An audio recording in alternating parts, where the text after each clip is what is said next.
that Spider-Man's filming?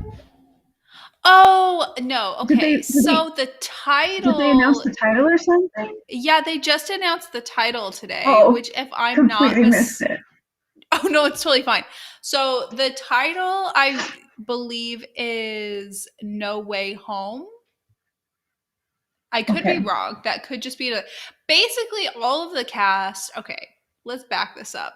So we're talking about Spider-Man, and all of the cast was like posting different like theory or not. Look, basically they were all like pretending to spoil the title, I guess, for lack of a better way to put it. And then Mhm. I had a theory because, well, I think like half the internet had the same theory, which was like, okay, in one of the promotional pictures, Zendaya is, I swear to God, dressed exactly like the Wet Bandits from Home Alone.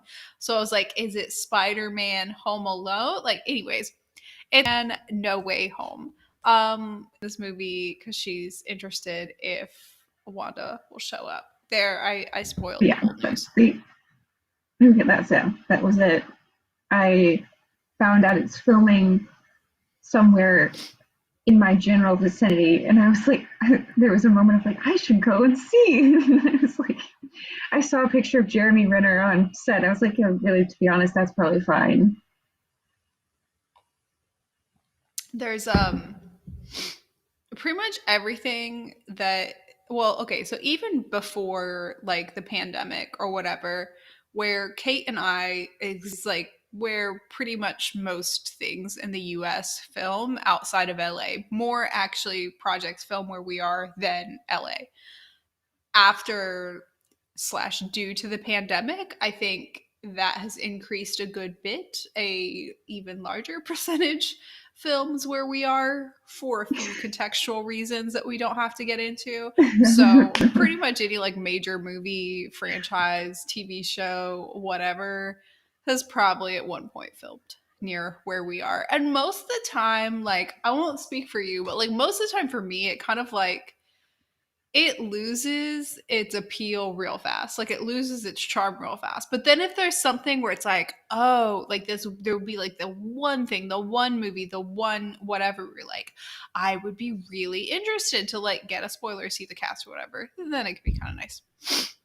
Yeah, because like when Ozark was filmed near here, I was like, can this just be done? Because I wasn't really interested.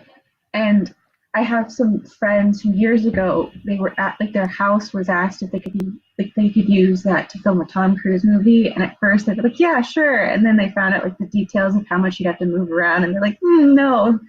So it yeah, I mean it's everywhere around here.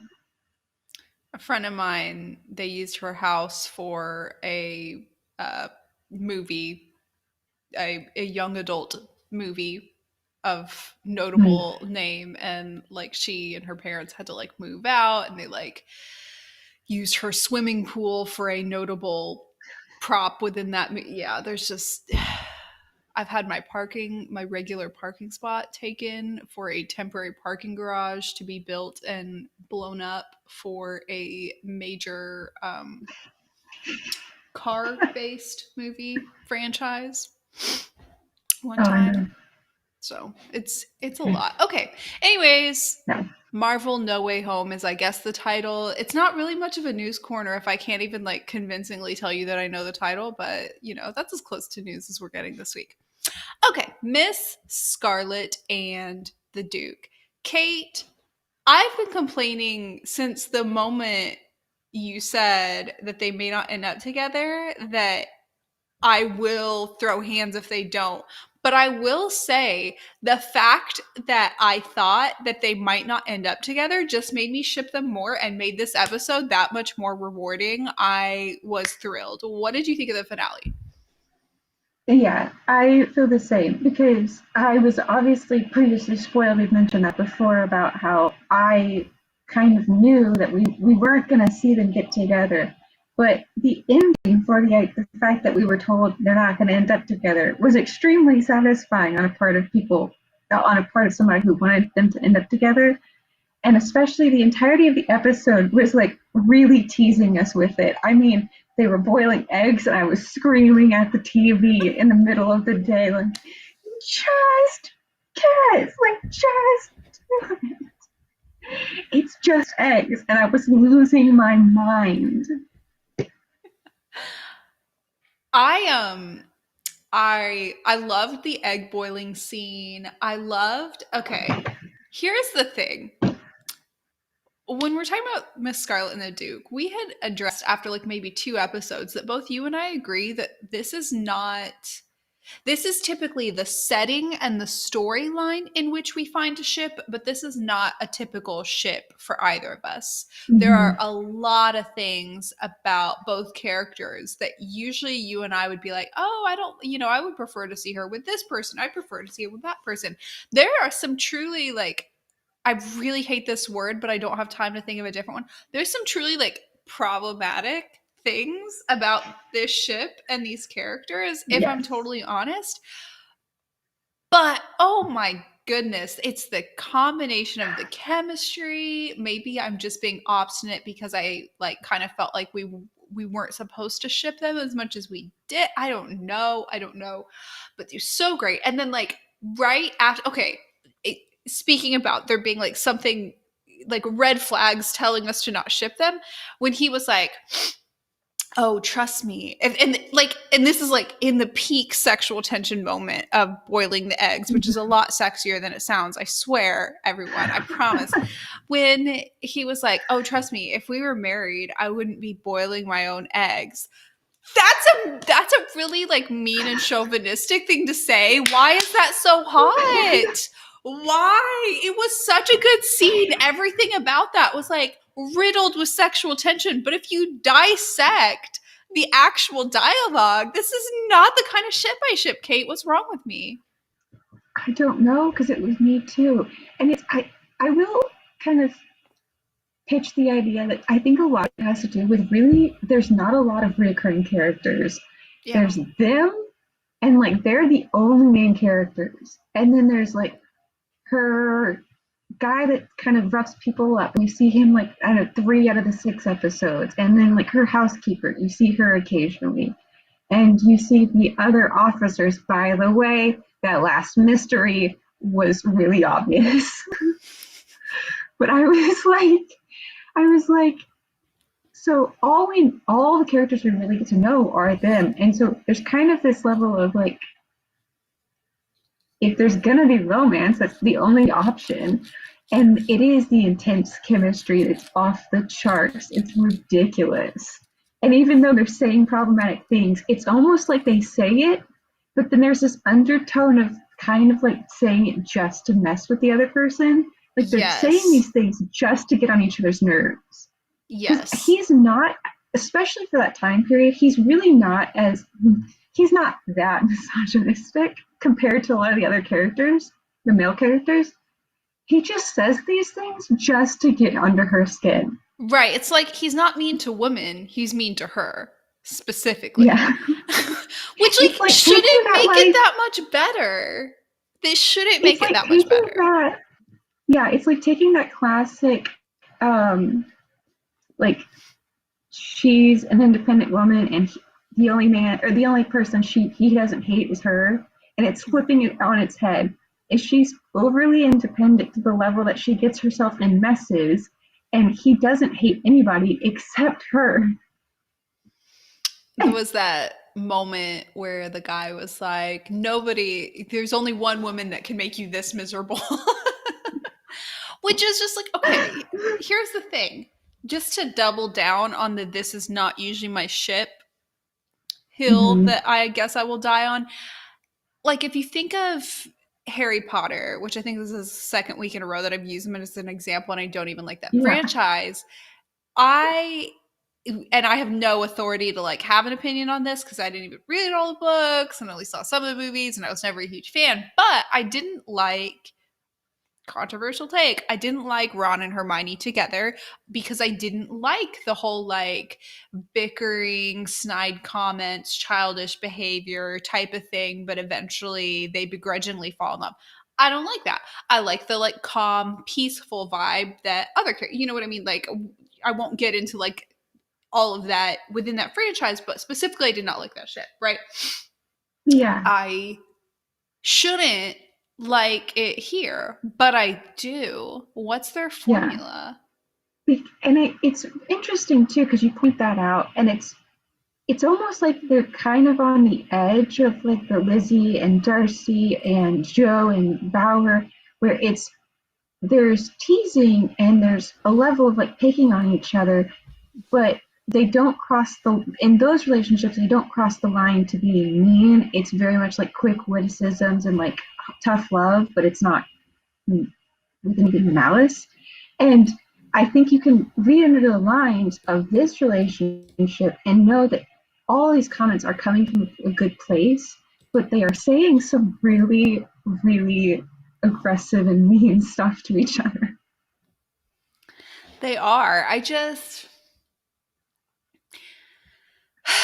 they're so good anyways. I like the setting of a like period mystery in which there is a romance. You and I are both a sucker for that. So like that's a given. And some of the like earmarkers of romance within that sort of setting, like for example, them just being in close proximity is like max sexual tension. Him just barely brushing her hand when he asked her to dinner, is like the romantic climactic moment of the whole thing. The fact that they just walked arm in arm to dinner while bickering is basically like the same as a modern day CW show, the couple getting married at the like you just kind of have to multiply everything times 10 because it's just very elevated in that moment. So it has all the like romantic Yeah. earmarkers of what we would normally like, so that definitely helps. Romance Well, aside, oh, go ahead. I was just going to point out, like, if you take that and compare it to the last period drama we freaked out about with Bridgerton, Bridgerton is set in the same time period as Jane Austen, the woman who invented longing stares and sexual tension from 7 Feet Away. But then you place that same intensity in Victorian England when it was actually even stricter, and I think it fits better. Whereas, like, Bridgerton, they kind of like would say there's like reputations that they had to protect or whatever, but they were like touching all the time already. So there's kind of this, there was not this longing that was in like Pride and Prejudice, but we get that a lot more in the Scarlet and the Duke, which I think really does fuel our like, just like, I don't want to like it, but I really like it. Mm-hmm.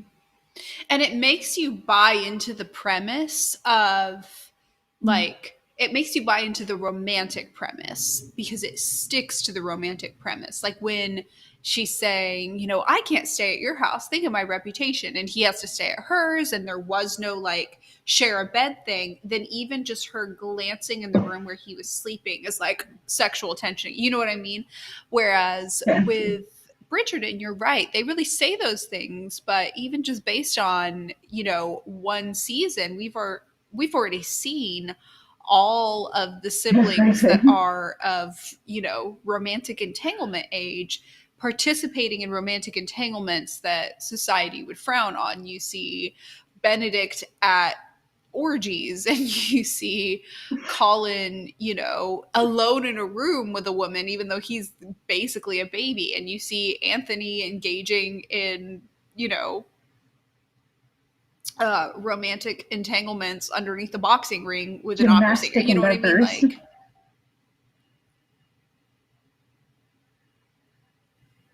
Yeah.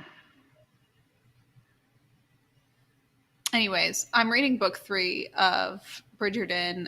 We don't really have to get into that because I'm only like 20 pages in and literally nothing has happened aside from them telling the story of Disney's Cinderella, but I'll let you Uh-huh. know how that goes. Okay. Okay, so romance aside with Miss Scarlet and the Duke, what did you think of not just this last episode, but the season 1 overall? What did you think of like the plot? I thought it was okay. I don't watch a ton of mystery shows. I probably should, based on how much I just fascinated over theories as we've established now. Um, but I the mystery of that part I didn't particularly like. I we discussed that episode. I think it was like 3 or 4. I didn't like because they couldn't drop the fact that, oh, you're a woman. Okay, well, say other words, please. Um, but I did enjoy that it brought something new to a Victorian story, I think, because it was Victorian, it was very much like female Sherlock Holmes, like we have in Alone at Home, but it was dark and it was adult. And it did confront a lot of issues, and it also kind of gave us glimpses to like how hard it would have been to track down people at this time without any like science investigation skills like we have now.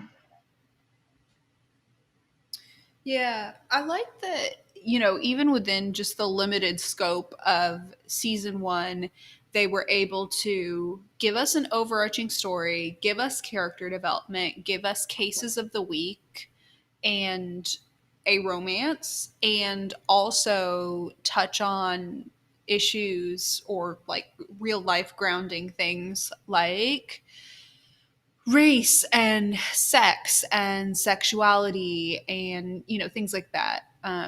Not sex as in romantic sex, but sex as in the female sex and feminism, to clarify. There was no actual sex in season one, which is totally fine per the requirements of this society. I would say going into season two, I would like it to open with their dinner date. That would be cute. I would First of like all, I that guess I should say I too. hope there is a season two. Yeah. We don't know yet if there will be, do we? I don't think so. If there is a season two, what do you want to see in season two? Uh, I kind of want to see them become a semi more well oiled machine. Like, I still want that bickering, but I want it to be more like teasing and cajoling each other rather than just outright like putting her in jail, other than for reasons to protect her. Um, and I but I want to see it very much like I kind of want to see almost scenes like they come in and they assume that it's the he fat figured it out, and he just kind of stands there like the proud guy he is, and just like, no, she figured it out. Things like that. I like some more interesting mysteries, I gotta say, and I'd like maybe us to see. It'd even be interesting if she ever like left London and had to go to a different part of England. That'd be cool too. But nothing specific on that plot. And then for the romance, I just kind of want them to get together in some capacity. The bar is set very low for how much I can expect them to give us because we got a dinner date in the finale. That's all we have. So you're saying I cannot put them getting engaged on my season two wish list? You can, just not the first episode. I would like to see. I would like to see them get engaged in season two because I have a specific way that I want to see that progress. I would like to see them in a okay, I'm sticking with the premise that I have begrudgingly accepted, which is that their relationship is not going to be what I typically go for and may still continue to have a bit of toxicity as it were. But I'll like it anyways. So going with that, I would like to see as they continue to work together, they continue to fight, they continue to not do what the other one says to do, to say they're going to do this and then go do that, whatever. He continues to be kind of overprotective and cutting her out of things for her own good. She continues to meddle and, put both of them at risk, et cetera, et cetera. And in the finale, they lead up to you thinking that the two of them are going to like break up or there'll be some kind of explosion, but instead they get engaged. Like instead of like a proper blow up, it's like a blow up, but it exposes feelings and he proposes in some sort of like angry way because that sounds terrible and everything about the ship is the opposite of what I typically want. You know what I'm saying? Yeah, I know what you're saying, and I would totally watch that. I'd eat it right up. Yeah, absolutely. Again, it's like not what I want. You know, like the idea of like It proposing in worked. anger sounds terrible, but like I feel like they could Mhm. pull it off.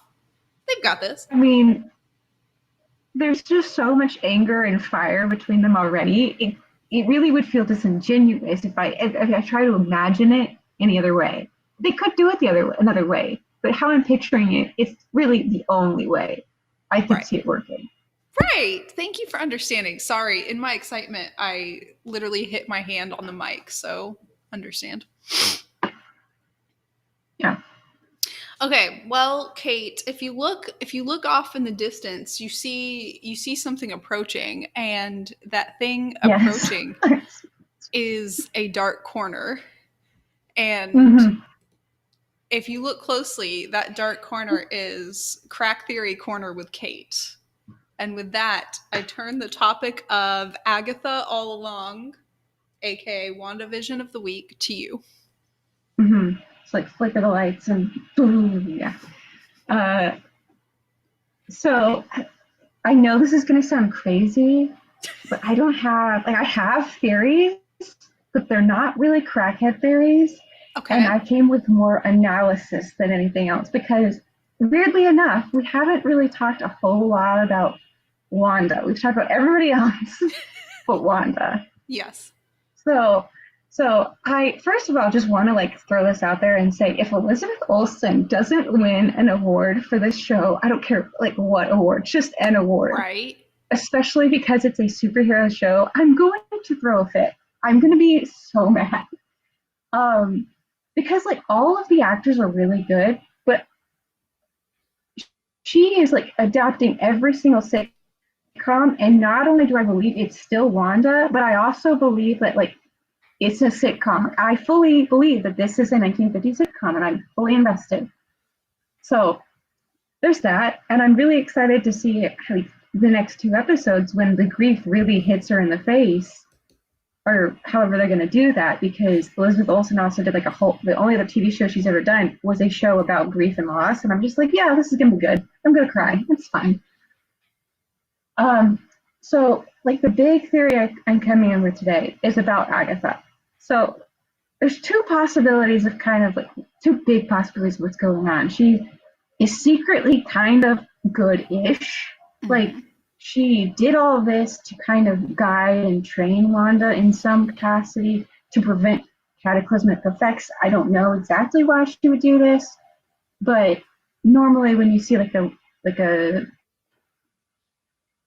mid like a anti-hero character, sometimes their logic behind teaching somebody is a little not right. Mm-hmm. And I kind of seen that theory thrown around a bit. I've also just seen that she's just evil, and that's a good theory too. That she's manipulating Wanda, that she knows that Wanda, in theory, is more powerful than her for whatever reason, and she either wants to use Wanda to open up the multiverse to resurrect somebody, I don't know, or she wanted Wanda to create her children and raise them to a specific age where they could like she could control the children and not just be babies that she'd have to take care of and use the children in some way. You know, it's all for the children. Um, and because of that, that's that whole thought process is really what has got me into the whole let's get in Wanda's head, because understanding that really points to how bad Agatha has truly been, because if she is doing this for evil intentions, she is feasting upon Wanda's grief and loss and emotional instability. Mm-hmm. So I think there's the obvious part of Wanda and like all the problems she's going through, the loss, grief, trauma, and tragedy of everything that happened in the movies. Um, and they're doing something really interesting that I kind of just recently noticed. They're going through the 5 stages of grief throughout the episodes. Oh, So really? episode one and two is about denial. So anytime there's any conflict, uh, first Wanda like reacts with shock. So when it's going on, she's shocked. The moment it's over, it's resolved. She acts like nothing has happened. She acts as if it's a normal day and nothing weird's going on. And then episode 3 and 4 comes around, and when Geraldine refers to Ultron, it's the first time that she has to kind of actively think about what happened outside. And the anger, she then reaches anger. You could argue that it's anger more in defense of her family and her children, but Geraldine saying Ultron wasn't like anything physical. So she wasn't physically protecting her kids. So she had no real reason other than the five stages of grief to throw her literally outside of her house, throw her out. So you take that and then you go into episode 5, and that anger starts to turn into bargaining. So yeah, of course in episode 5 we get that whole sequence where she leaves the hex, but that one truly is like an aggressive thing caused by a physical threat, so the drone. But the rest of the episode, she's bargaining. She's bargaining with the babies when they're babies to get them to be quiet, to calm them. She's bargaining with them when they're older to, like, she doesn't want to have to resurrect Sparky. She's bargaining with herself and with Vision about what's going on. She's bargaining with the idea that Pietro is real. So then you enter episode 6, and the entire time she's bargaining with this idea. There's a part of her that obviously knows that this is not Pietro how she remembers him. There's enough that he remembers, that she remembers, that she's trying to hold on and convince herself it's real. Until the very end, when she has to admit he's not her Pietro. And then you get the hex expanding, and then enters the episode 7, and she is in depression. So after that massive thing, she expands the walls. She no longer can pretend that everything's okay, and she can't pretend like things didn't happen outside that has now resulted in her being here. She has to recognize that this is not working, and before she can accept it, she goes through the depression. So I think now we're headed to a time where she'll either have a breakdown, or we'll have to have some confrontation where she has to reach the level of acceptance, and then she will have to destroy the hex in whatever way that looks like. And we'll probably get those, like, she goes in through all the different times, but dressed in modern clothing, whatever that means. But I think that's a very general idea of where we're going with this, is her finally reaching acceptance. And then there's a whole other aspect of that so guilt and grief and loss are kind of ideas about how we connect with other people and our existence. Fear and guilt are more emotions that we feel about ourselves. They're more internalized. So she's still, and it's affecting how she's perceiving everything. It's her self-perception. So it's affecting how she's perceiving the reality that she's in. So she's still guilty about Lago. She still has survivor's guilt about Vision, and then having to watch him die again.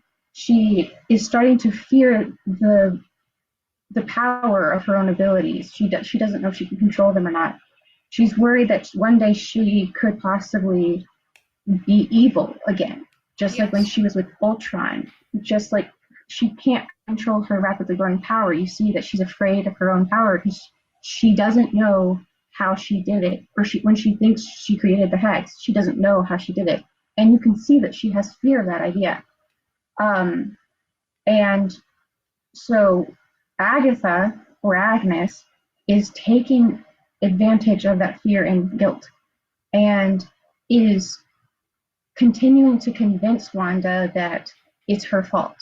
And not only that it's her fault, that she should feel guilty about it. She should continue to spiral out.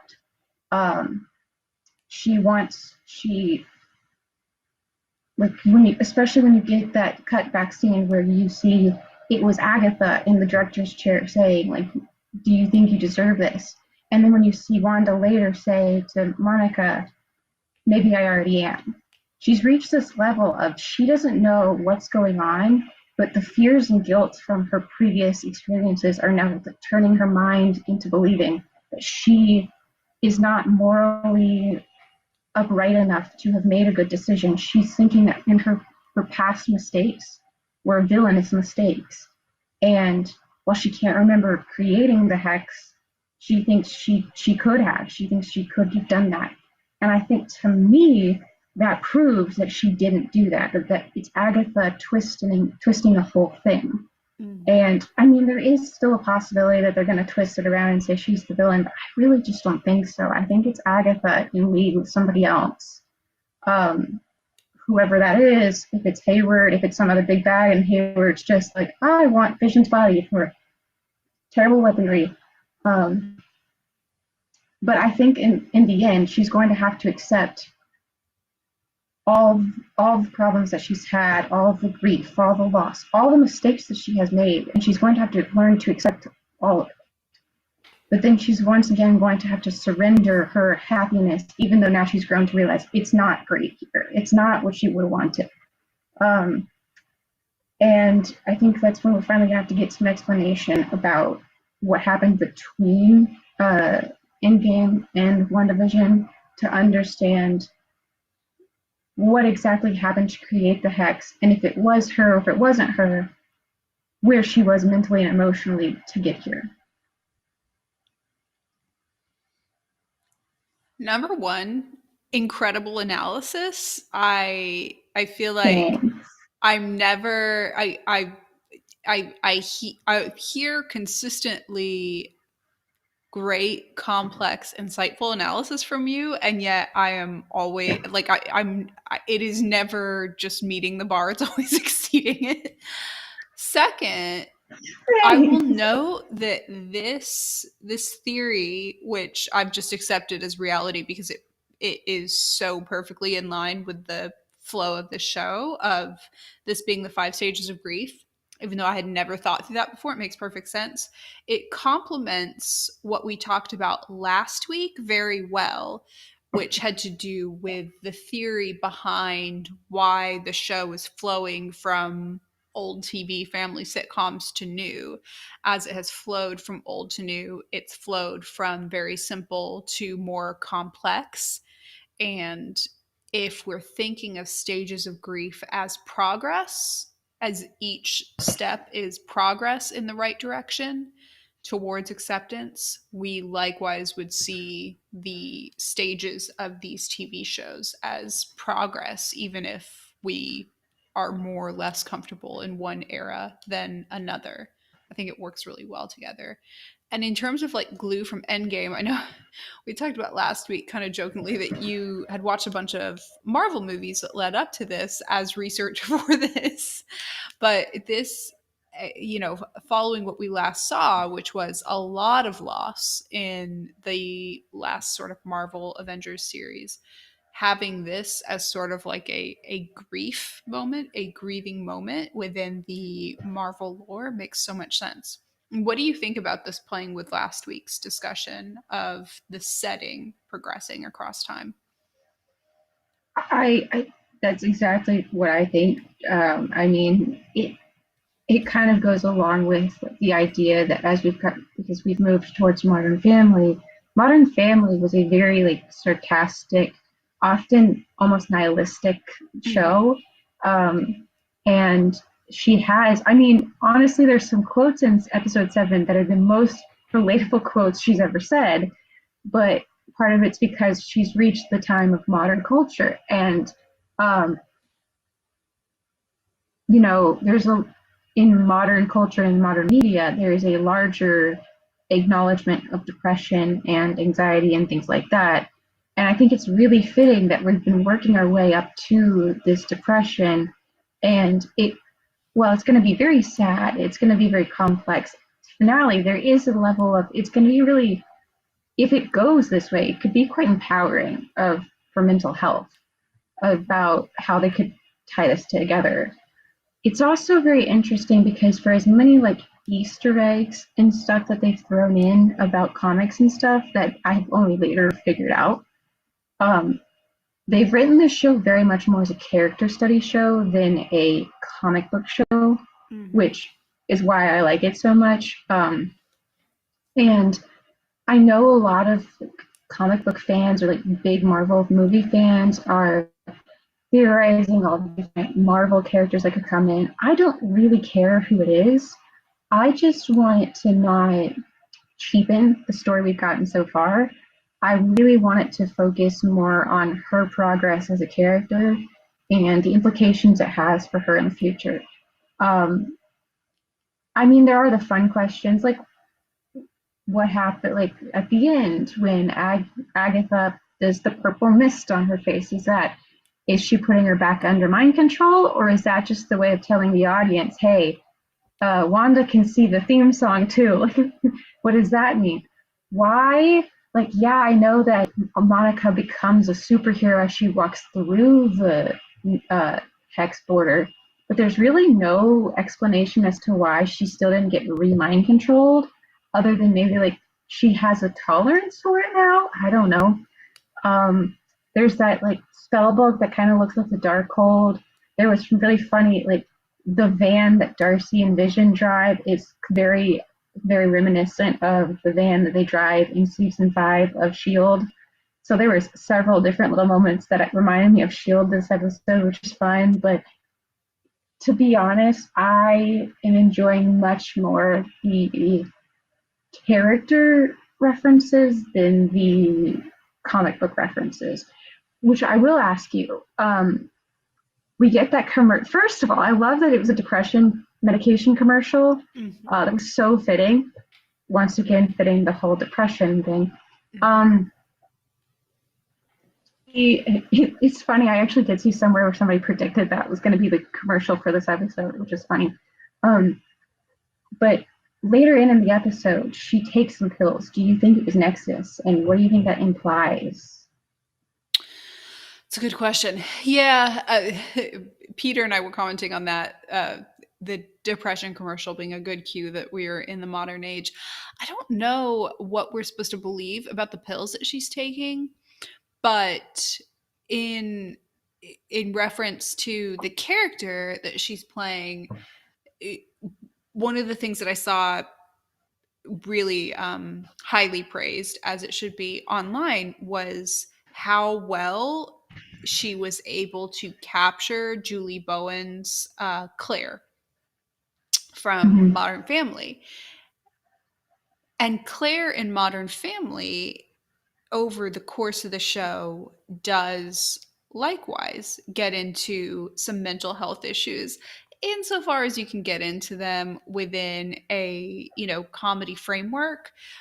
She is one of the characters where they do allow that to happen, and it's very warranted because in the early seasons of Modern Family, she is just supposed to be the like uptight mom who essentially runs everything, and the dad just gets to be like the fun, childish, slightly absent one.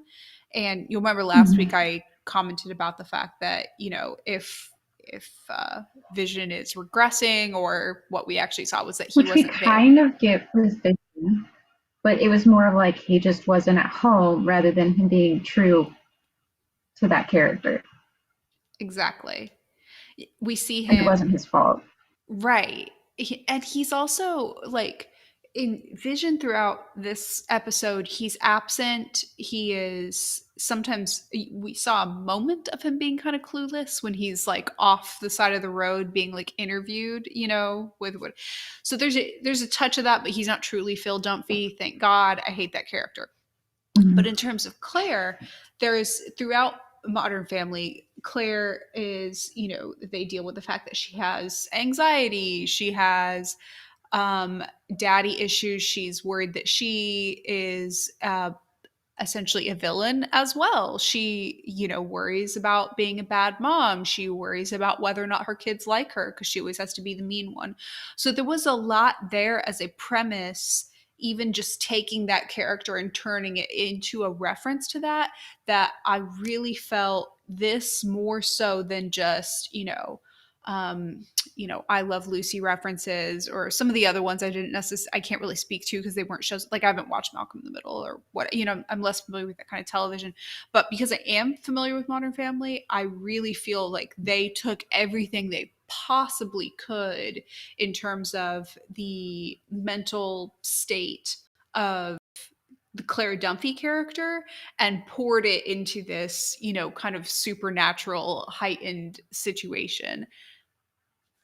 So it's not a stretch to say that the mental health issues are a part of the television reference. Mhm. There was a couple other things I noticed. Like at the very, very beginning, we still see her and she's in her costume. Mm-hmm. I don't know if that was supposed to be communicating with us with anything because it was the first time we saw any carryover. I think it's more of a reference along the lines of this episode, we truly get to see her house just like having a mind of its own, basically. But I do feel like it's important to point out that whenever you were outside or whenever you were with Vision or in Agatha's house, things aren't glitching. They're only glitching in her house. I think that has a lot to do with it was kind of trying to communicate that it wasn't her powers glitching out, however much her powers are responsible for the heads. I think a lot of it has to do with it was truly trying to communicate she is an emotionally unstable position right now. And however this emotional journey kind of culminates in the next few episodes, it's going to have to do with her shifting feelings, and it's going to kind of be presented probably in like more extreme glitches, like how we see in the trailer, where they're in modern day clothing, but it's black and white background in their 50s home. So that I took as a hint. I also caught a hint when she's getting breakfast and she's pouring the milk into the bowl. You see on the carton that there's a missing child. And I'm like, it was that a foreshadowing of the kids? What was that? Yeah. I think that combined with the "it's for the children" kind of mantra Oh, yeah. makes me believe that Wanda, I think last week we used the term mind. She's being mined for her powers. Her ultimate power in this framework thus far has been being able to produce two children who also have powers. And I won't go into spoilers, because spoilers based on the comics, because I'm not really an authority on that. I did like a really mild comic book lore dive on the Agatha character and what she represents and does in the comics. They could be completely changing how they represent her here. She may not be at all the same as what the character they're referencing with her in the comics is. And B, I'm not an expert, but based on what I see of her background, it would be very reasonable to assume that she is guiding, shaping, perhaps manipulating and mining Scarlet Witch's powers, and it could very much be for the sake of her children if they are referring to the comic book lore. Yeah. It it's one of those things that I don't know exactly how dark they're gonna go because I mean they have had some really dark themes in the show and in the series in general, but it still is like a Disney property, and I think it's rated only like it's not maybe TV-14 or something, so they can't go extreme. They can't go so dark that it's traumatizing. But I don't I don't know how deep they're going to go with that, and I don't know exactly how that is implied, or even that it's necessarily implying that they're going to be killed or used in such a way. I think it definitely was a foreshadowing in some part to do with the kids, and I think the whole thing, like the show itself, definitely is talking about Wanda's mental state. But I think the plot line that we're going through is very much for the children. We're all the events kind of are interwoven about the kids and what their purpose is in all of this. Yeah. One last one last thing I want to touch on that you had said earlier was about the house, her house glitching when she was in it, but the rest of the town not glitching. That's further evidence for your theory that she's not the one creating and maintaining the town. Yeah, Hmm. like I I I don't, because I'm very excited about how many things were confirmed I got right this week, but I'm still like there's so much left that I just don't know, and I've kind of reached the point where I'm like, I I think a lot of it's going to be more comic booky or sci-fi reasons. I can predict like the messaging that they're going to try to send me, but I have no idea how they're going to do it. Much like when we watched Shield, I'm like, they're going to do something with Fitzsimmons and happy and sad and things, but I've had no idea how they were going to present that. So I think that's kind of where we're at right now. We have a general idea of what they're trying to tell us, but not how they're going to do it. Yeah.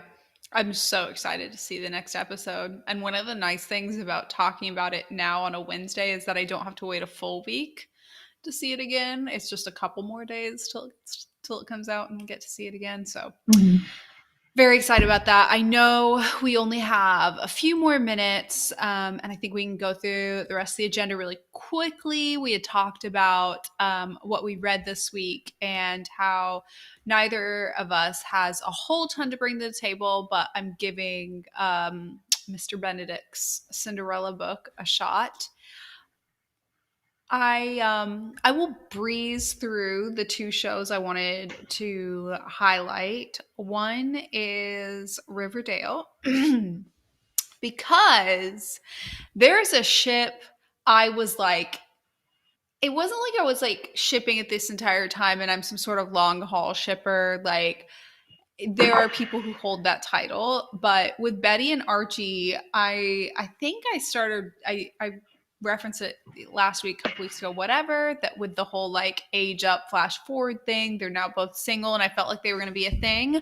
Well, this was the last real time of us seeing them be a thing in high school when they had this sort of like fake dating, but they both experienced real feelings situation.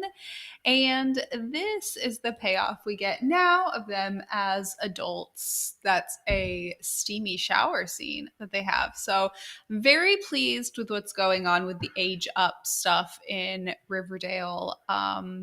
Very exciting. Was a little odd to find out that, okay, bear with me on this.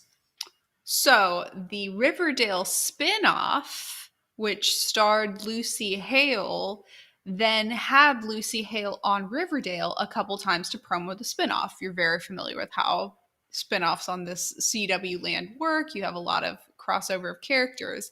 In doing so, she met the guy who plays the dad of Betty's love interest on the show previously, Jughead, not this guy's dad, but her previous love interest dad. And Lucy Hale is now dating the previous love interest in this Oh yeah, love I saw triangle's that. dad.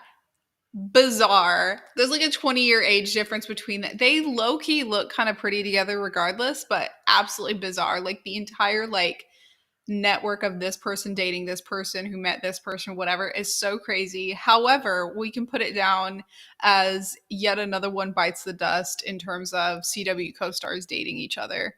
It's inevitable. It happens all the time. There's another one. Last but not least, moving over to The Good Doctor, these two. Listen, The Good Doctor has been on thin ice. I mention this all the time because I'm still mad about this couple, half of them dying.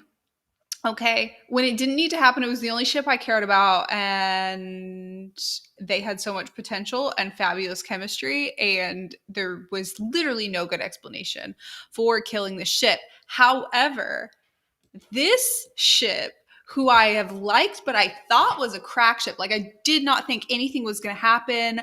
I thought that there might have been some age difference, but it's kind of hard to tell because they don't specify the age of the characters, but it just looks to me like there's an age difference. And he had like an ex-wife and there was just a whole whatever. Anyways, this season, they really turned this ship around, pun intended. They had the begrudging roommates trope going on with them, which I think I mentioned before. And this latest episode, they had this moment where like she was sleeping in the doctor's lounge, basically. Like she'd kind of fallen asleep in a chair. And he like comes in to give her some good news and like to wake her, kind of like grabs her hand a little bit. And there's like a close up on it. And there's like no romantic music. There's like no what, and they don't like acknowledge the fact that there seems to be like some romantic feelings, but the other like basically like residents in training or whatever kind of see it, and there seems to be like other people are sort of like starting to red antenna, what's going on. I feel like there's some sort of extra closeness going on between. All I do is win is what I'm trying to say. I suffered through a ship that I liked very much on this show dying.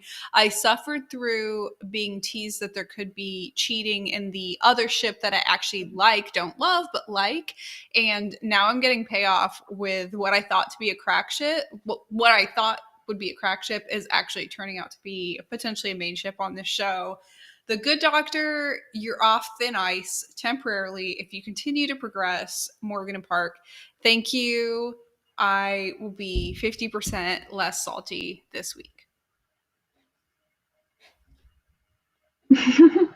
Thus concludes my highlights for the week. And now we get into recommendations. Kate, do you want to kick us off with recommendations? What should people be watching this week? So I only sent you one, but I can go ahead and tell you two. So The Dig was that historical archaeology movie I talked about a little while ago.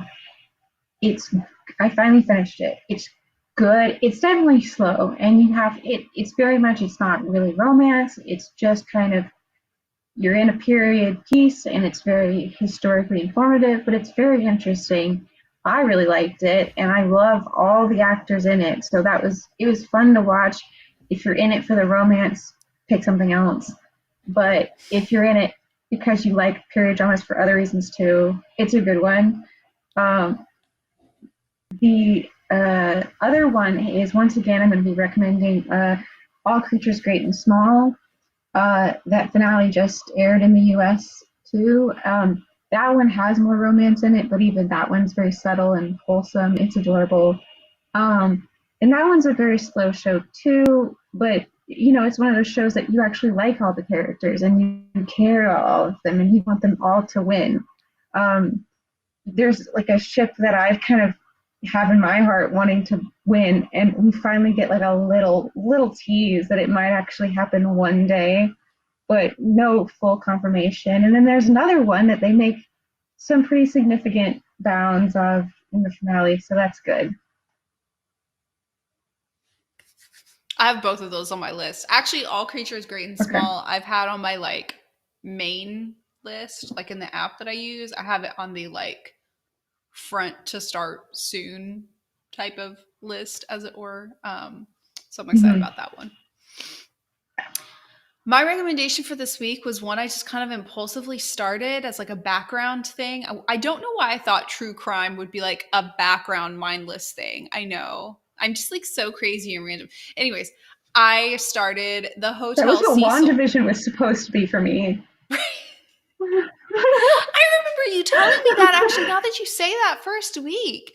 If you guys go back to when we first talked about it before I ever started watching it, I'm pretty sure you said like, oh, it's kind of like quirky and weird and like, a little mindless. Yeah, because I after only the first 3 episodes, I was like, I mean, I know there's probably a puzzle here somewhere, but I haven't gone full theory crazy head yet. It's just kind of, it's generations of sitcoms with like weird moments of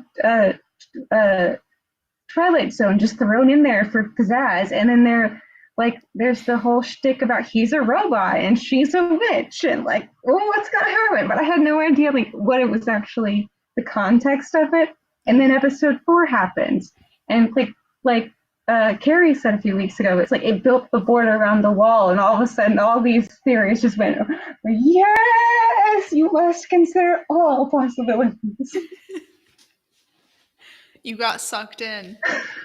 I got sucked in so bad. Between this and Agents of S.H.I.E.L.D., Marvel is really making some strong plays for us. They really, our DC roots are shaking. I know, because I used to think, oh, Marvel TV, I bet that's awful. And I'm like, woo, I love it. Well, I started a true crime show, started and finished in like one weekend over the course of Saturday and Sunday. What was supposed to be mindless background noise while I was like cleaning my house. I marathoned an entire true crime documentary series on Netflix, which just came out and it was like top 10 in the US. So I'm nothing special. This is a very popular new thing, I guess. The Hotel Cecil, which follows the unfortunate events surrounding a missing persons and then, other tragic things. Case of a girl who traveled to LA from Canada, and she was a popular ish social media person. So she had like a Tumblr and like the whole thing, and she talked a lot about her interests about so it was something that I actually do vaguely remember, I think, being a thing back in the day.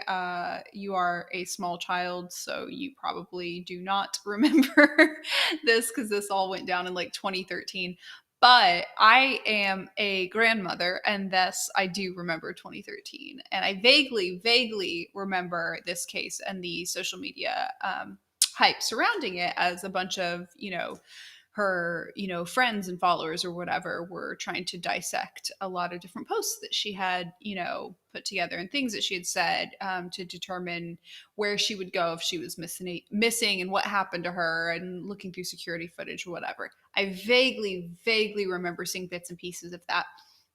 And this show followed it. It was really interesting, excellent, well done documentary. Highly recommend if you're into true crime, but you do have to kind of be okay with, obviously it's true crime, so you're not going to get a happy ending, and it's sad subject matter, obviously, if anybody's missing. So all of the content warnings that you would expect, but if you're into this kind of thing, you'd like this kind of thing, I guess.